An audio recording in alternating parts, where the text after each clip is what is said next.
قرآن مجید میں مشرکین مکہ، ٹھیک ہے، ان کے اعتراضات ہیں کہ قیامت کا دن نہیں آئے گا، اور انہوں نے اس کے لیے بہت ساری تعویلیں نکالی کہ یہ ہو جائے گا، وہ ہو جائے گا، تو کیسے قیامت؟ اللہ تعالیٰ نے بڑے اچھے انداز سے اس کا جواب دیا ہے۔ قرآن مجید کی سورۃ یاسین میں اللہ تعالیٰ نے بڑا زبردست ڈائلاگ نقل کیا ہے کہ یہ جو آخرت کا انکار کرنے والے ہوتے ہیں وہ کہتے ہیں کہ وَضَرَبَ لَنَا مَثَلًا وَنَسِيَ خَلْقَهُ۔ اللہ تعالیٰ فرماتا ہے کہ وہ ہمارے لیے تو مثالیں بیان کرتے کہ اللہ تعالیٰ کیسے کرے گا، کیسے نہیں کرے گا، وَنَسِيَ خَلْقَهُ، اور اپنی پیدائش کو بھول جاتے ہیں کہ اللہ تعالیٰ نے انسان کو کس چیز سے بنایا ہے۔ قَالَ مَن يُحْيِي الْعِظَامَ وَهِيَ رَمِيمٌ، اور وہ کہتے ہیں کہ جب ہڈیاں بالکل بوسیدہ ہو جائیں گی تو ان بوسیدہ ہڈیوں کو دوبارہ کون زندہ کرے گا؟ لیکن آپ یہ بھی دیکھیں نا کہ اللہ تعالیٰ نے سورہ یاسین میں ہی اس کا رپلائی یا اس کا جواب کتنے اچھے انداز میں دیا کہ قُلْ يُحْيِيهَا الَّذِي أَنشَأَهَا أَوَّلَ مَرَّةٍ وَهُوَ بِكُلِّ خَلْقٍ عَلِيمٌ، کہ جس نے پہلی دفعہ پیدا کیا تو کیا اس کے لیے دوسری دفعہ پیدا کرنا مشکل ہے؟ اور دوسری دفعہ پیدا کرنا زیادہ آسان ہوتا ہے اگر کیونکہ ہم پیٹرن پہلے سے موجود ہوتا ہے نا۔ لوہے کو پگھلا کے جب کوئی چیز بنائی جاتی ہے نا تو پہلے اس کا وہ پیٹرن بنایا جاتا ہے۔ پہلی دفعہ میرے خیال سے چیز کو بنانا، یا چاہے وہ انسانوں کے لحاظ سے اللہ تعالیٰ کے لیے تو ہر دفعہ آسان ہے، لیکن انسانی سوچ کے لحاظ سے مطابق پہلی دفعہ چیز بنانا زیادہ مشکل ہے۔ اور دوسری مرتبہ تو پیٹرن موجود ہوتا ہے، دوسری دفعہ کیا، پھر تو ہزاروں دفعہ بناؤ پھر بنانا تو کوئی مشکل نہیں ہوتا۔ تو جب اللہ نے انسان کو پہلی دفعہ پیدا کر دیا تو پھر کیا اس کی وہ جو بوسیدہ ہڈی ہے، یا بوسیدہ ہڈیوں کی بھی اللہ کو ضرورت نہیں ہے، اس کے بغیر بھی اللہ تعالیٰ ان کو دوبارہ پیدا کر سکتا ہے؟ بے شک کر سکتا ہے۔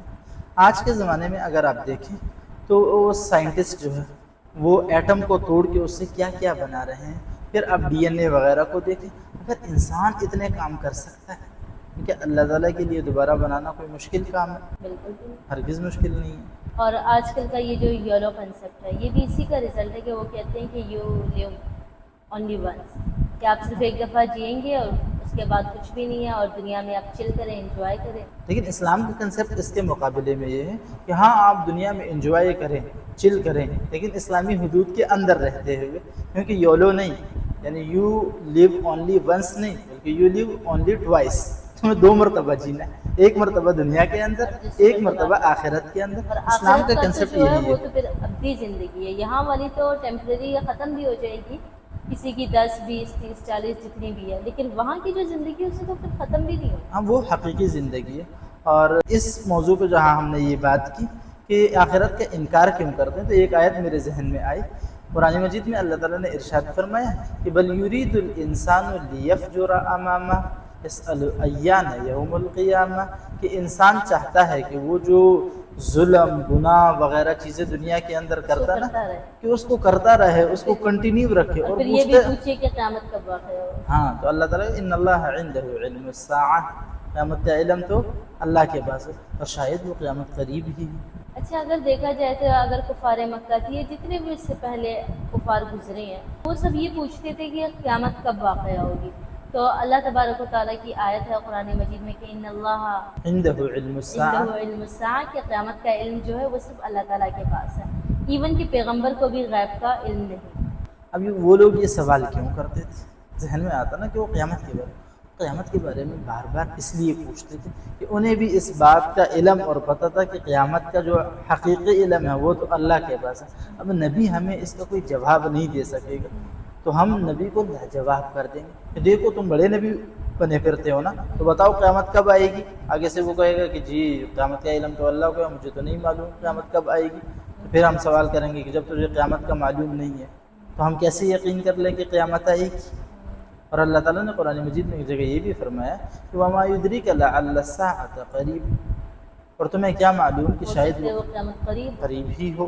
ہمیں خود بھی نہیں پتا نا، مطلب جو آپ صلی اللہ علیہ وسلم نے قیامت کے جتنے سائنس بیان کیے تھے، تو وہ اگر ہم دیکھیں تو وہ ایک ایک کر کے پورے ہوتے بھی جا رہے ہیں۔ ہاں ہمارے لیے تو یہ ہے کہ اللہ تعالیٰ کے جو رسول صلی اللہ علیہ وسلم ہیں انہوں نے ہمارے لیے قیامت کی نشانیاں بتا دی، چھوٹی نشانیاں ہیں اور بڑی نشانیاں ہیں، کہ جب یہ نشانیاں پوری ہونے لگے ٹھیک ہے تو سمجھو کہ قیامت قریب ہے۔ لیکن یہاں پہ ایک آسان انسان کے لیے جواب جو ہے وہ کہ ہر انسان کی قیامت اس کے مرنے سے ہی شروع ہو جاتی ہے، تو اسے بڑے قیامت کے انتظار کی کیا ضرورت ہے؟ کیونکہ حساب کتاب ایک بار تو اس کے ساتھ قبر میں شروع ہو جائے گا نا، پھر اس حساب کتاب کے مطابق جزائے قبر یا سزائے قبر، وہ بھی اس کے ساتھ شروع۔ تو اس کا جو قیامت ہے وہ تو شروع ہو گئی، اس کی وہ قیامت تو تو آنکھیں دو جیسی آنکھیں بند ہونی روح ہیں۔ نکل گئی اور ساتھ میں اس کی قیامت شروع ہو تو گئی۔ یہ سوال ایک لایانی سوال رہ جاتا ہے۔ دوسرا یہ سوال اس لیے بھی کیا جاتا تھا کہ نبی کو کہا جاتا تھا کہ اگر تم واقعی نبی ہو تو قیامت لا کر دکھاؤ۔ اب قیامت لانا نبی کا کام نہیں ہے، یہ اللہ تعالیٰ کا کام۔ تو وہ جس ٹائم پر اللہ تعالیٰ نے قیامت لے کر آنی ہو اسی ٹائم پر آئے گی۔ ہاں تو وہ کہتے تھے کہ اگر تم اتنے ہی سچے ہو نا تو ہمارے اوپر عذاب لے کر آؤ، قیامت لے کر آؤ، یہ کرو وہ کرو۔ یہ اللہ تعالیٰ کا کام ہے، اور وہ عذاب کو چاہتے تھے، تو عذاب ان کے اوپر آتے بھی تھے۔ عذاب ان کے اوپر آ گئے، لیکن کبھی انہوں نے یہ نہیں کہا کہ ہمارے اوپر اللہ تعالیٰ کی رحمتیں لے کر۔ اور آج کے زمانے میں بھی لوگ یہی کہتے ہیں کہ اگر ہے تو اللہ تعالیٰ مجھے سزا کیوں نہیں دیتا اس چیز کی؟ دیکھو میں فلاں کام کر رہا ہوں، اسے منع کرو کہ یہ کام غلط ہے۔ اگر یہ کام غلط ہوتا تو اللہ تعالیٰ مجھے کرنے دیتا۔ تو اللہ تعالیٰ نے انسان کرنے یہ نہیں دیا نا، سوچتا فری ول کہ تو اسی کو کہتے free ہیں will کہ بھی ہے انسان کے پاس، اور دوسرے کہ اللہ تعالیٰ ایک چیز کی مہلت بھی تو دیتا ہے نا، کہ بالکل۔ انسان اس میں ایک حد تک چلا جائے کہ وہ اپنی جتنی بھی خواہش ہے نا اس میں، تاکہ اس کی کوئی حسرت باقی نہ رہے، اس نے واپس آنا یا اسی چیز کے اندر اندر اور اسی لیکن پھر جب اللہ تعالیٰ کی پکڑ آتی ہے تو پکڑ بہت سخت ہوتی ہے، پھر انسان بہت چیختا چلاتا ہے کہ میرے ساتھ نعوذ باللہ ظلم ہو رہا ہے، زیادتی ہو رہی ہے۔ لیکن وہ ظلم زیادتی نہیں ہوتی، اس کو بہت مہلت دی جاتی ہے، اور جب وہ اس مہلت میں واپس نہیں آتا تو جب پکڑ آتی ہے تو پھر پکڑ بھی بہت اللہ ہی کی سخت پکڑ ہوتی ہے۔ بہت سخت۔ پروفس کی بات کرتے ہیں، کیونکہ قرآن آخرت کے بارے میں اتنا پاورفل امیجری یوز کرتا ہے کہ بندہ سوچنے پہ مجبور ہو جاتا ہے۔ قرآن کریم کی سورۃ القارعہ میں، جس طرح وہ ایک طرح سے تو مکمل صورت اس بارے میں ہے، لیکن القارعہ ما القارعہ وما ادراک ما القارعہ یوم یکون الناس کالفراش المبثوث، کہ قارعہ کیا ہے، وہ قارعہ، اور جس دن لوگ پروانوں کی طرح بکھر جائیں گے۔ اب آپ امیجن کریں کہ بلینز آف پیپل ایک جگہ جمع ہوں گے اور وہ بکھرے ہوئے ہوں گے، ہوا میں بکھر جائیں گے۔ یہ قیامت کا جو معاملہ ہے نا، قرآن مجید نے اس کو بہت زیادہ استعمال کیا، اور بار بار اس کا ذکر اس لیے کیا ہے کہ انسان اپنے منزل مقصود کے بارے میں سوچے، اس کے بارے میں تیاری کرے، اور اس کے طرف جانے کے لیے ہمیشہ فکر مند رہے۔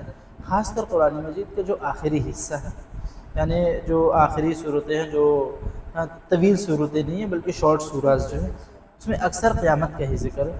قیامت کی بہت ساری ہولناکیاں بیان کی اگر گئی۔ ہم آخری پارہ دیکھیں تو اس میں تقریباً تمام صورتوں میں صرف قیامت کا ذکر ہے۔ پھر قیامت کے لیے بہت سارے نام استعمال کیے گئے، پھر قیامت کی بہت ساری ہولناکیاں بیان کی گئی۔ مثال کے طور پر اذا زلزلت الارض زلزالها، جب وہ عظیم زلزلہ برپا ہو جائے گا، واخرجت الارض اثقالها، زمین اپنے سارے بوجھ نکال لے گی، وقال الانسان ما لها، اور انسان کہے گا کہ یہ کیا ہو رہا ہے۔ وہ ساری دولت، سونا چاندی جس کے پیچھے لوگ بھاگ رہے ہیں، زمین وہ سارا کچھ اگل کے اوپر رکھ دے گی، لیکن کوئی اسے لینے کے لیے اس دن تیار نہیں ہوگا۔ قرآن مجید میں ایک اور جگہ آتا ہے الحاقۃ ما الحاقۃ وما ادراک ما الحاقۃ، قیامت کا ذکر ہے۔ اذا السماء انشقت، آسمان پھٹ جائے گا۔ یہ بھی قیامت کا ہی ذکر ہے۔ ٹھیک ہے، تو قیامت کا ذکر بہت زیادہ ہوا ہے، اور اسی لیے ہوا ہے کہ انسان تیاری کرے اس کی ہولناکیوں سے بچنے کے لیے۔ کہ اس دن یہ جو دنیا میں پہاڑ ہیں جو اللہ تعالیٰ نے بطور میخ زمین کے اوپر گاڑ دیے ہیں، یہ پہاڑ جو ہے یہ روئی کی طرح اڑ جائیں گے، پہاڑ اڑ جائیں گے، زمین لپیٹ دی جائے گی، اور سورج جو ہے وہ قریب کر دیا جائے گا۔ تو کتنا ہولناک دن ہوگا اور وہ۔ اتنا قریب کر دیا جائے گا، کہا جاتا ہے کہ انسان جو ہے اپنے اعمال کے لحاظ سے پسینے کے اندر ڈوبے گا، کوئی گھٹنوں تک، کوئی گردن تک، کوئی پیٹ تک۔ تو اچھا، یہ اللہ تعالیٰ نے یہ قیامت کا ذکر کرتے ہوئے نا اس کو اس طرح بیان کیا ہے سورۃ عبسہ میں کہ فَإِذَا جَاءَتِ الصَّاخَّةُ، پھر جب وہ یعنی سور پھونکا جائے گا اور قیامت کی جو آواز ہے وہ لگا دی جائے گی، صدا بلند کر دی جائے گی، یوم یفر المرء من اخیہ، آدمی اپنے بھائی سے دوڑ لگائے گا، وامہ وابیہ، اور اپنے والدین کو پہچانے گا نہیں، ٹھیک ہے، ان کا کوئی ساتھ نہیں دے گا، وصاحبتہ وبنیہ، کوئی اپنے ساتھی کا ساتھ نہیں دے گا، اپنے اولاد کا ساتھ دینے والا کوئی نہیں جبکہ ہوگا۔ انسان کو دنیا میں سب سے زیادہ محبوب ہی اپنی اولاد ہوتی ہے، اپنی فیملی ہوتی ہے نا، اپنی فیملی کے family بعد ہوتی دوست ہے، ہوتے ہیں، اور ماں اسی باپ کی ہوتے ہیں، بچے ہوتے ہیں، لیکن اس دن نفسی نفسی کا دور ہوگا، ہر طرف انسان جو ہے ٹھیک ہے وہ اپنے معاملات کے اندر لگا ہوا ہوگا۔ اور میں نے ایک جگہ پڑھا تھا کہ اس میں یہ بھی تھا کہ قیامت یہ جو سور پھونکا جائے گا تو اس کی آواز ایسی ہوگی کہ جن عورتوں کی گود میں بچے ہوں گے وہ ان کو بھی گرا دیں گے۔ قیامت کا جب کیا کہتا ہے اعلان ہو گیا نا، تو اس اعلان کے بعد لوگ سب بھول جائیں گے، ٹھیک ہے. اور ایک جگہ قرآن مجید میں آتا ہے نا کہ وَإِذَا الصُّحُفُ نُشِرَتْ، کہ جب وہ اعمال نامے کھول دیے جائیں گے، ٹھیک ہے. تو اس میں بھی لوگ سوچیں گے کہ بھائی اس کے اندر تو سب کچھ لکھ دیا گیا، یہ کیسے اعمال نامے ہے کہ اس کے اندر چھوٹی سارے سے چیزوں چھوٹی کو نا لکھی. اللہ تعالیٰ نے بڑے بہترین طریقے سے ویژولائز کیا ہوا نا کہ ایسے ہوگا. ما لہذا الکتاب، کیا ہوا اس کتاب کو، لا یغادر صغیرۃ ولا کبیرۃ اس نے الا تو نہ کوئی احصاها. چھوٹی چیز چھوڑی ہے نہ کوئی بڑی چیز چھوڑی. اچھا میں نے یہ جو کیا تھا یہ بھی اس نے لکھ دیا. او ہو، یہ چیز بھی اس نے، زمین سے لے کے آسمان تک لمبی لمبی کیا کہتے ہیں وہ جو ڈائری ہیں وہ کھول دی جائیں گی. اٹس مین کہ ہم یہاں پر کوئی چیز لائک بھی کریں، کوئی چیز ہم دیکھیں ایسی کہ اور کسی کو نہیں پتہ، صرف ہمیں پتہ ہے لیکن ہمارے رب کو پتہ ہے. اچھا اور پھر انسان جب اس دن، ٹھیک ہے، ان ساری چیزوں کا، کیونکہ انسان سے جب پوچھا جاتا ہے تو نے یہ کام کیا تو پہلا ری ایکشن کیا ہوتا ہے، میں نے نہیں کیا. تو ثبوت کے طور پر اس کے اعمال نامے دکھا دیے جائیں گے. کبھی کبھار انسان کہتا ہے نہیں اس کے اندر نا وہ دنیا میں اکثر کسی کا کوئی مسئلہ آتا ہے نا، یہ فیک ہے، اس کے اندر ایڈیٹنگ ہوئی ہے، یہ میرے خلاف لکھا گیا. تو سورۃ یاسین میں آتا ہے کہ اس دن منہ کے اوپر مہر لگا دی جائے گی اور جسم کے اعضاء جو ہے، بولنا شروع کر دیں گے. ٹھیک ہے، تو وہ بھی انسان کے خلاف گواہی دینا تو شروع جو کر ہم دیں گے. ان ہاتھوں سے جو گناہ کرتے ہیں، ہاتھ گواہی دیں گے کہ انہوں نے مجھ سے یہ گناہ کیے. پیروں سے اگر ہم کسی گناہ کی طرف اپنا قدم بڑھاتے ہیں تو پاؤں اس دن گواہی دیں گے کہ یہ اس گناہ کی طرف گیا تھا.